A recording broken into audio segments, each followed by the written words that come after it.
प्रांजल खेवलकर यांना ड्रग बाळगल्याच्या प्रकरणी, सेवन केल्याप्रकरणी अटक करण्यात आली होती. परंतु आज त्या ठिकाणी त्यांना जामीन मिळाला. त्यांच्याबरोबर साऱ्यांना ज्या ठिकाणी जामीन मिळाला त्या ठिकाणी असं लक्षात येत आहे की त्यांनी कुठलंही ड्रग सेवन केलेलं नव्हतं किंवा बाळगलं नव्हतं. तरी त्यांना खोट्या आरोपाखाली या ठिकाणी रेव पार्टी केली म्हणून सांगण्यात आलं. प्रत्यक्ष ती रेव पार्टी नव्हती. 5 जण 7 जण एका घरामध्ये बसले ती रेव पार्टी होऊ शकत नाही. नंतर त्यांच्यावर फार मोठे गुन्हे आहेत म्हणून त्यांच्यावर गुन्हा दाखल करण्यात आला. पहिल्या क्रमांकाचा आरोप केलं. त्यांच्यात आयुष्यावर एकही गुन्हा नव्हता. त्यांचे जर हे सगळे किस्से जर पाहिले तर पोलिसांनी किंवा कोणीतरी कुणाच्या तरी सांगल्यावरून हे कृत्य केलेलं दिसत आहे.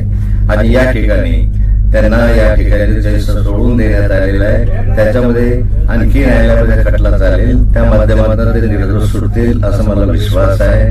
पण महाराष्ट्रामध्ये राजकारण किती खालच्या स्तरावर गेलेलं आहे याचं हे उत्तम उदाहरण आहे.